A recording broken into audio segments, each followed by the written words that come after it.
Hi, I'm Femi OK, and you're in the stream. Today, life under a magnifying glass. Members of Muslim communities in France join us to share how their religious identity impacts their everyday life.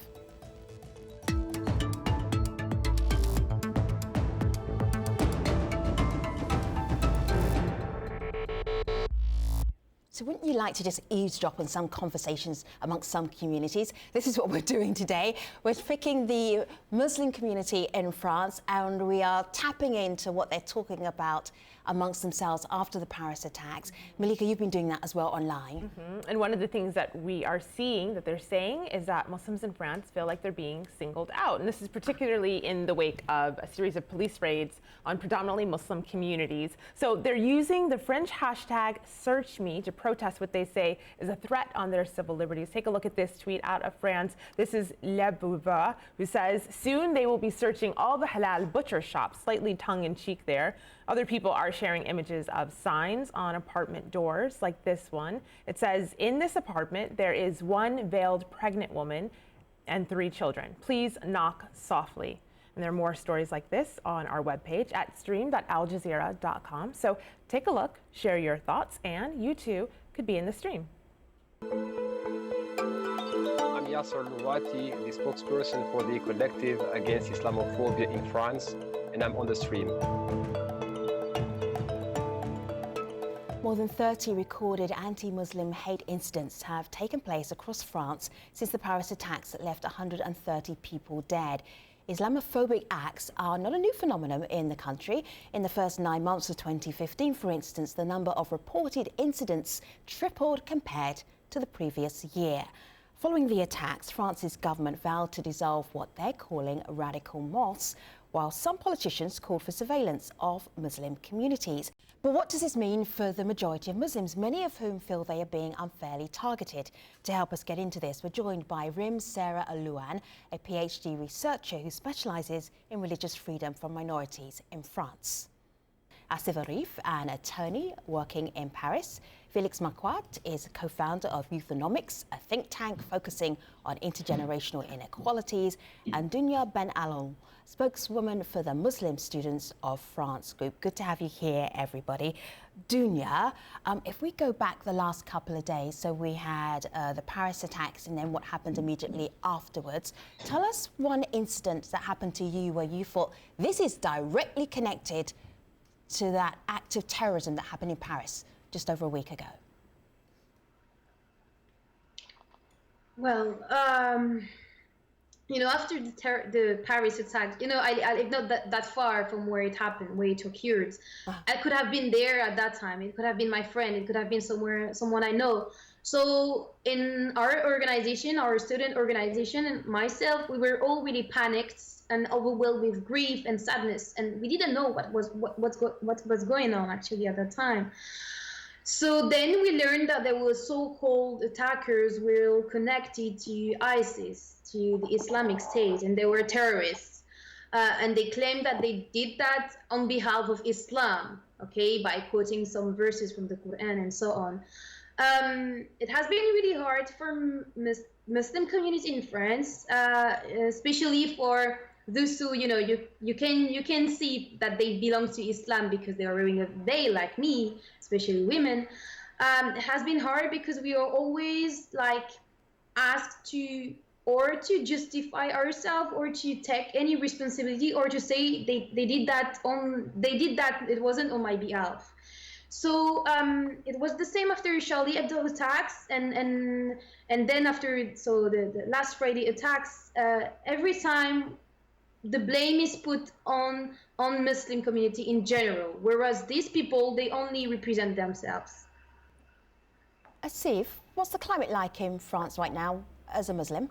I mean, the climate is, you cannot say there is one way of responding to this question, whether it's bad or whether it's good. Yeah. I think it's, of course, we have a raise of Islamophobic acts. We have a lot of people who are being targeted because they are Muslims. Most of the time they are women because they are visible Muslims.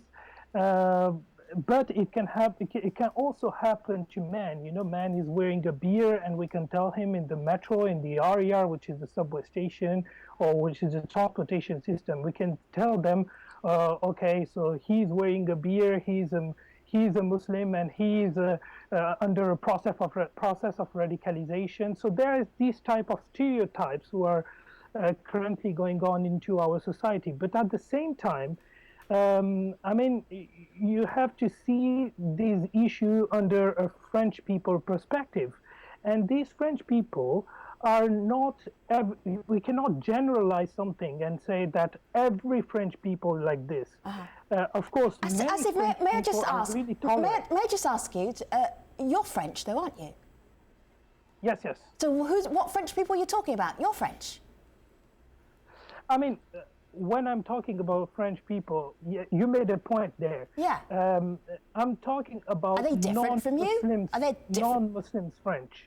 Okay, so non-Muslim French are French people, and you're what? Of course, we are French people. The debate is not on the citizenship. Everyone is French. But the thing is that because these attacks have been led by these people, these terrorists, and these people claim to be from within Islam, and we deny to them that they are apart from Islam, of course, but these French people make this, let's say, they stereotypes us, and they say, okay, all Muslims are like this, or most of the Muslims are like this. If I may, actually, it's very interesting because this is exactly the problem. You are French, Asif, and the issue actually started with a question of citizenship. What does it mean to be French, right? We are French Muslims. There are not other kind of French or other kind of Muslim or whatever. We are French Muslim, period. We are vast, we are people with different communities, even if France does not recognize it, but we are French.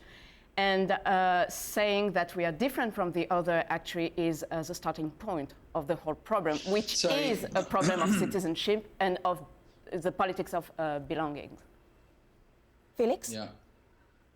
Yeah, it just it strikes me that we are now we are a week and 3 days after, so 10 days after these attacks, and we're talking in the first sort of the first question on a show about being a Muslim in France 10 days after these attacks is focusing on the fact that there is some sort of rampant Islamophobia, and that somehow, you know, like Muslims in France there's something completely extraordinary in the fact that there would be a rise in Islamophobic acts. I find that sort of ludicrous. Of course there's a rise in Islamophobic acts after these attacks. I think that we have a problem, Muslims, not just in France, but worldwide, in that we sort of somehow think that there's something extraordinary in sort of the fact that there's a negative connotation attached to Islam these days. I am completely against people who think that there's an inherent problem between Islam and a number of democratic values that I cherish. And I think that many of these people that say that there's an intrinsic, you know, inherent problem there seem to forget somehow that until recently, that those same problems could have been very much identified in the Christian world or in the Jewish world. But from there to saying that there's not a major problem of Islam these days strikes me as completely ludicrous. We have a problem, and frankly, I think that as Muslims, we need to be very clear about the fact that there is a problem if we're going to be taken seriously by the rest of the community and other religious faiths. There is a common denominator between Boko Haram, ISIS, archaic and completely backward socially and political laws in a number of Muslim countries. So Felix, let me just ask you to take a pause for a moment. Sorry, I'd like to I'd like to finish this. I'm going to bring in some more communities because it's a shared conversation. So finish your thought, but I need to bring in some rest of the community. So you didn't let me finish. So I will allow you to, but I want to share the conversation too. I apologize, Femi. Yeah. I completely understand. No apologies needed. This is your conversation. Is that there's a common denominator, and that common denominator is Islam. Now we can purport to say, well, we have our own wackos. All right, so you make that point, Felix, and now I am going to jump on you and then bring in the community because I do need to share the conversation. Go ahead. Well, Felix, at least with the first point you raised, there is some agreement online, and that's that these attacks aren't new, and there really should be no shock that they're happening. This is Hanan on Twitter, and she says, Islamophobia isn't new in France, but this year has been hard for Muslims there as two terrorist attacks, as she terms it, occurred. And of course, she's talking about the Charlie Hebdo attack earlier this year and then the Paris attack. So with that in mind, there's this Facebook comment from a French citizen, Aziza. She says, you don't have to be a practicing Muslim to be ostracized in France. To have a Muslim family name is enough to face discrimination and to be considered a second-class citizen. So Reem, you see this, and of course you grew up in France, on the Riviera actually. Is that something that you can identify with? Absolutely. Listen, I was born and raised in France. I was born in the French Riviera, which is a very nice place in France, to Algerian parents. My father was a cop in France, so he served this country, and I'm proud of this. I'm well educated. I went to school in a small town with a lot of white Christian people, white atheists, and also people from the immigration, And I still had this kind of remark, which was, your kid is going to steal our jobs, and people like you are stealing our bread. So I was a very young girl, and it triggered something in me. From a very young age, I knew that there was something wrong about this. I just couldn't figure it out by then. But I never gave up. I tried to work on it since I'm a young girl, and today I still have the same remarks from people with whom I work, like in the academic field. And many times I had oh, you're not like the others. I don't know what it means, but to which I reply, I am the others. I don't know what you mean. And even worse, so I'm completing my PhD. I teach law. I teach French law, civil liberties. I know the Constitution. And I still have the remarks, are you planning on going back to your country after your PhD? To which I reply, oh, the French Riviera? I'm proud of it. So, no, Islamophobia is a constant, especially regarding France's history, and especially with its history with Algeria and the aftermath of the War of Independence. So saying that Islamophobia is a recent phenomenon is absolutely wrong and is actually denying the issue that is currently going on. Dunya, go ahead. What did you want to add? Yeah, I think actually Islamophobia, we cannot deny that Islamophobia exists, okay? Just when I came to this place, I came to Paris from the back. I'm from Toulouse, the southern part of France. Me too. And I came to Paris, and I live in Toulouse. And oh, nice.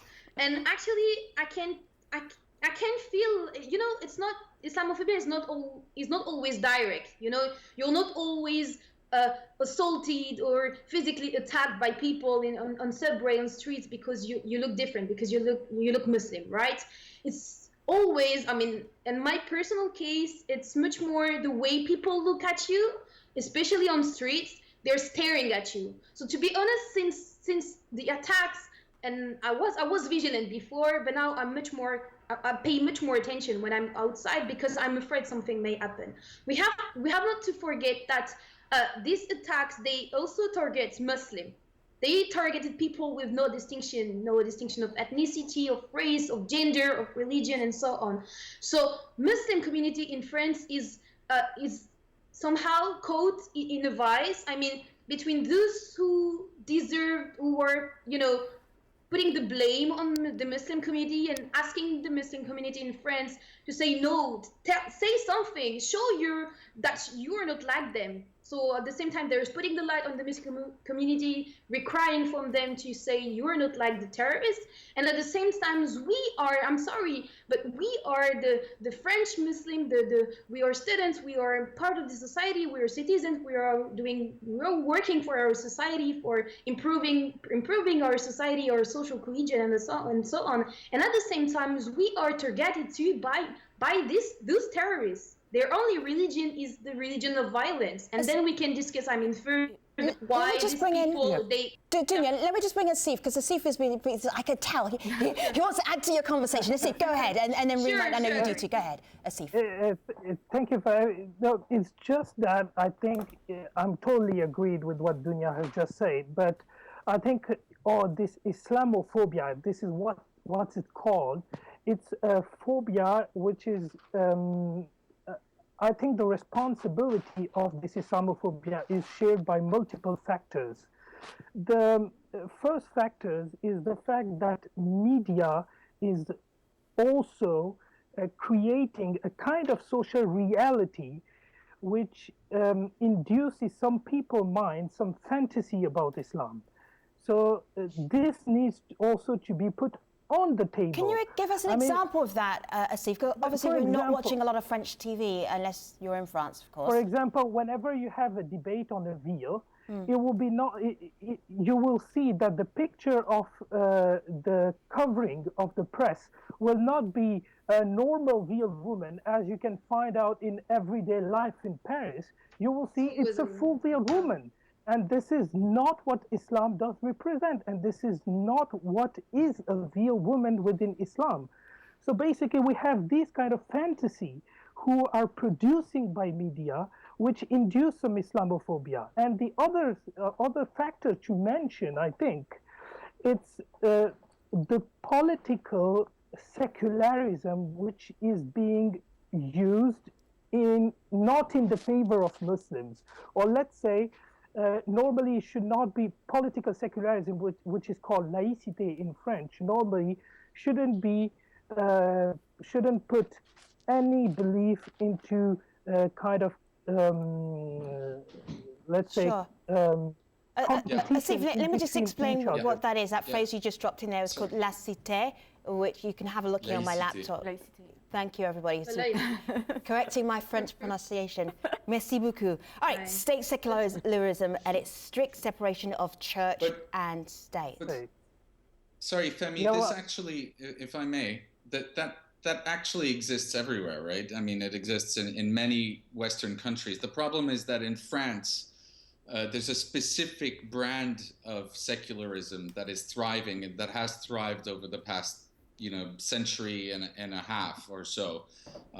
In France, in most countries, secularism is understood as respect for all different religious faiths and for those who do not have a religious faith.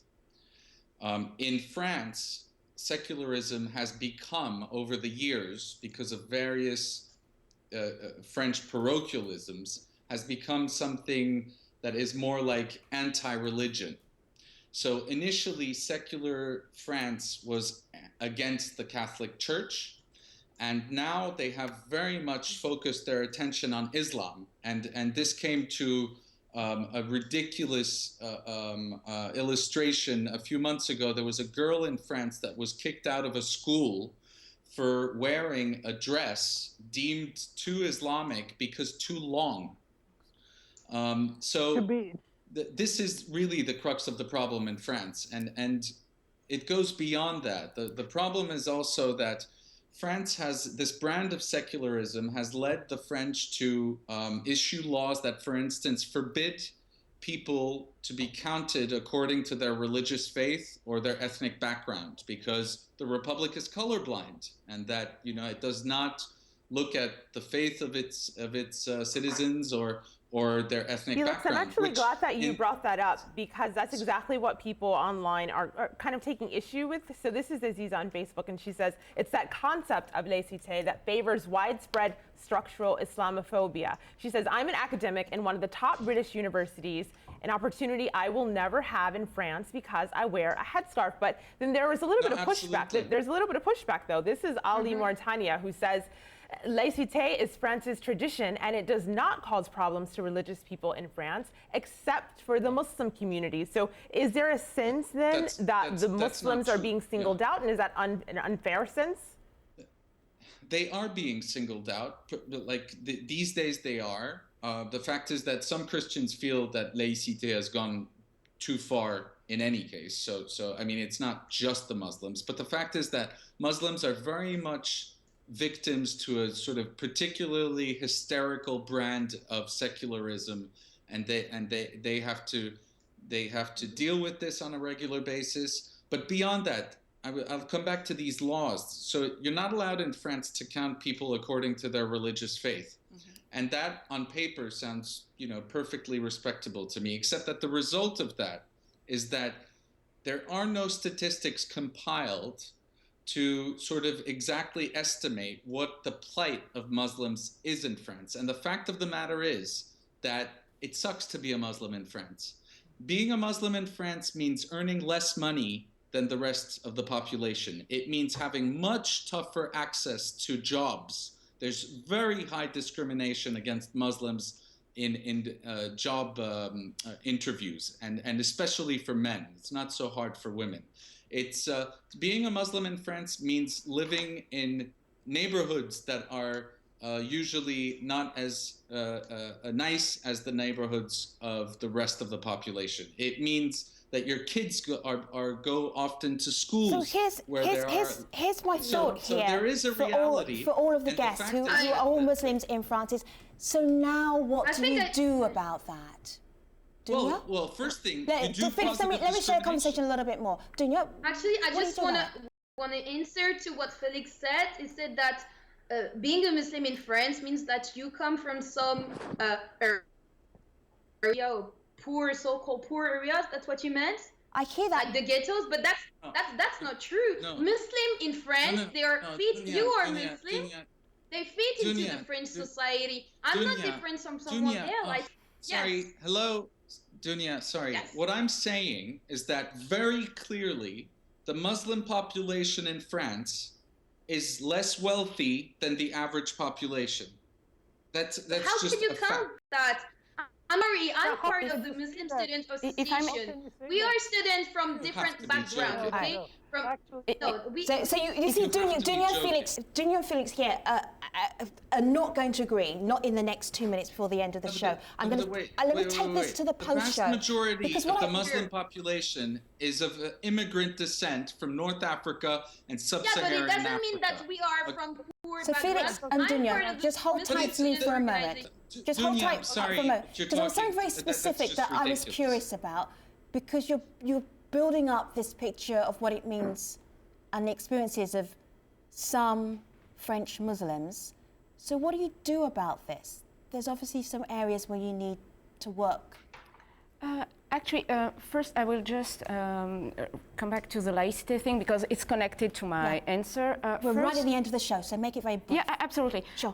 First, the laïcité, when it was enacted at first, was a way to protect religious minority. Back then, the Jewish and the Protestants. So it was a tool. But in the 90s, it was transformed into a way to target Muslims.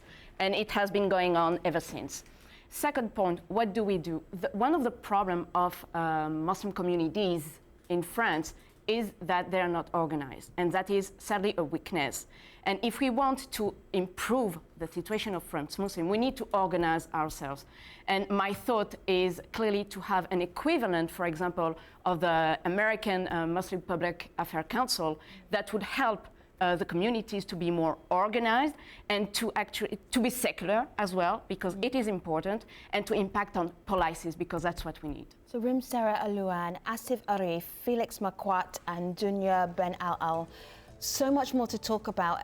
As you were talking, Rim, Felix was wincing. I know he doesn't agree with you. We'll take some of that conversation online to stream.aljazeera.com. The conversation will continue in our post-show. Thanks for watching, everybody.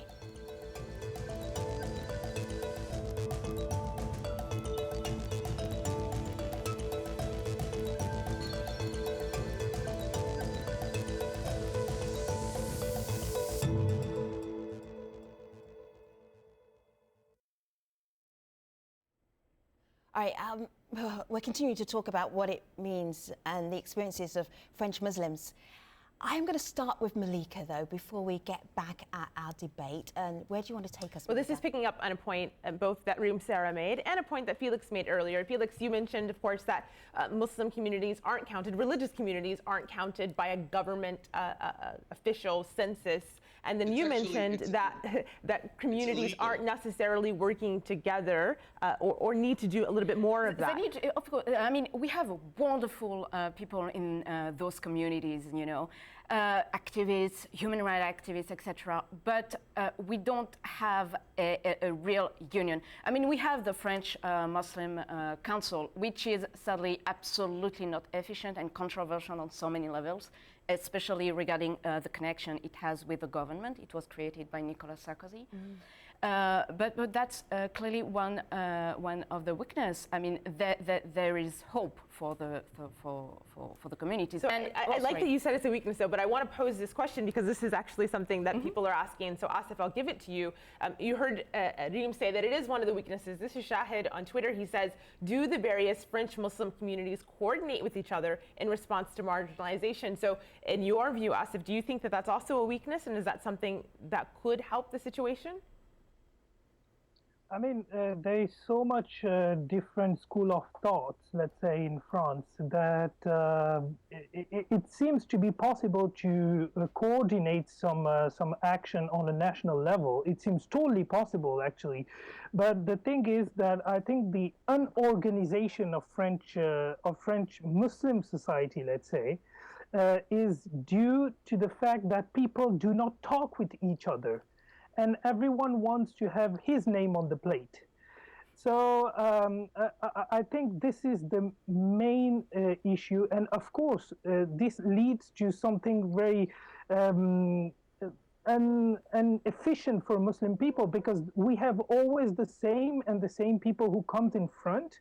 And for example, also I come back on media, but it's not because I'm talking on Al Jazeera right now, but media also needs to understand that calling the Imam, for example, the Imam Shalgumi, is not serving Islam, is not representing the Muslim community, is not serving the Muslim community. Can you explain that to people who are not in France? He's a very controversial Imam who comes off every time there is something he's put forward into the media. So media needs to count more, for example, on Dunya. She is representative of Muslims, youth Muslims, you know. So she needs to come in front.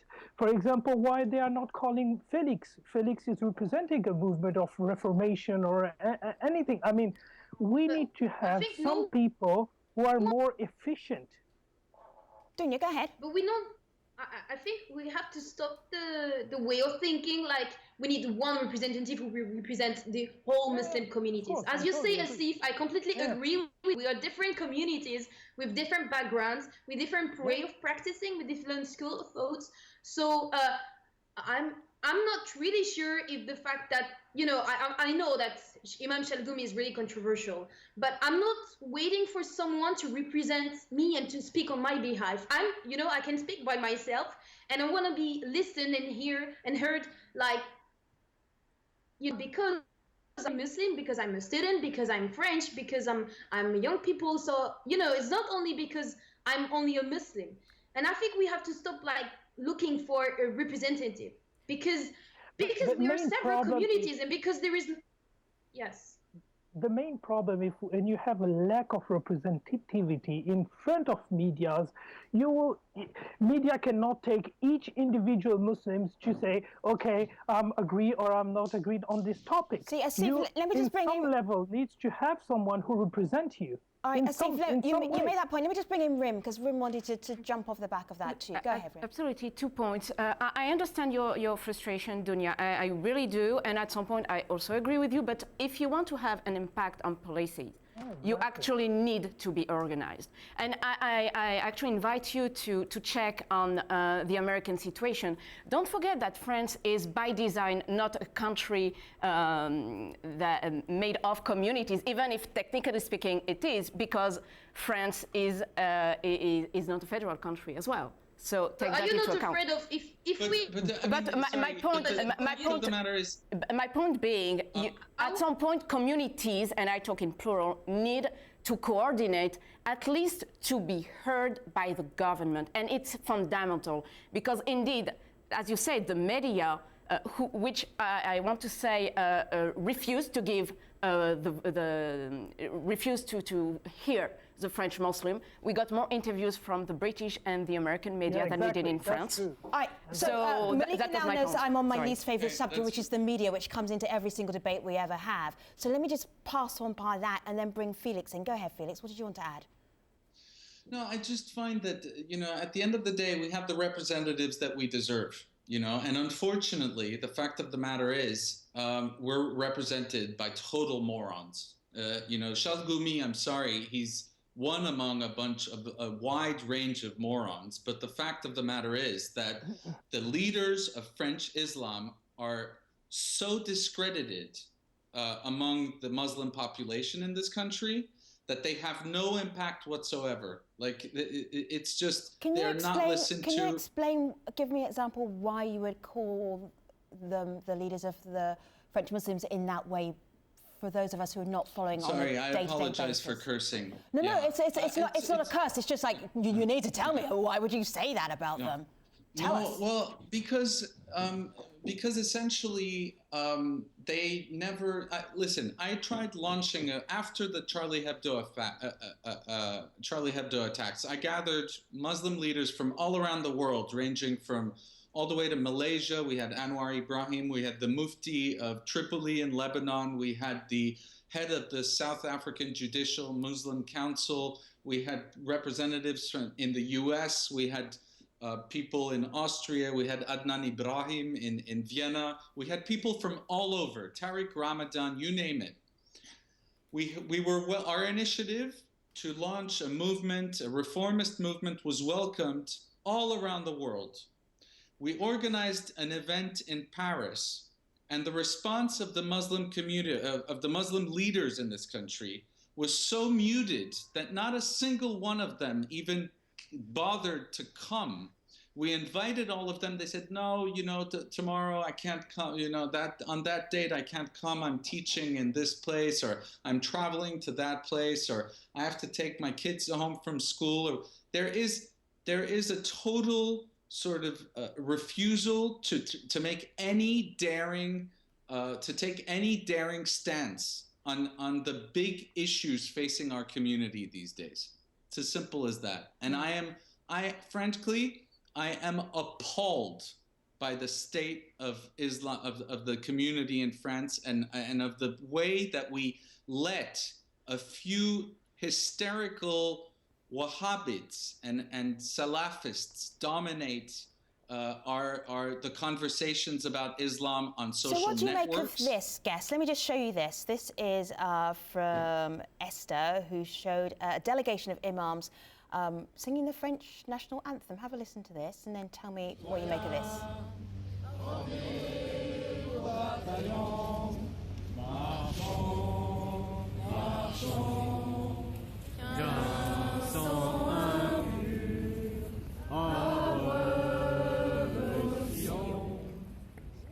So Felix has made his point very clear about he doesn't respect the leadership of Muslims in France. Can I just add something? No, we really don't have quickly? time, I mean, Felix. Just a second. Felix, we don't have time to do it, but I want to ask Rim, what did you make of this? I would say that by design, it's not their job. They are imams. That's why I was calling for a more secular organization inspired by the Muslim faith to really work on policies. They were talking, someone, I can't remember who, sorry, was talking about the different laws which were targeting mosques, which I totally agree. There is a constant target by both the left and the right wing. But we need a secular organization. So what I hear from all of you are different ways to tackle the issues that Muslims in France actually have. I'm hoping that conversation is as vibrant in France as it has been on this show. Let me leave the last word with our community. Malika. I'll give it to Hanan on Twitter, and she says French Muslims aren't looking for a special favor. They're asking for equality as all citizens, not less, not more. Rim and Asif and Felix and Dunya, thank you so much for bringing your passion, your ideas and unpacking what's going on from your perspective as a Muslim living in France. It's been very energetic. I appreciate the conversation. Take care, everybody.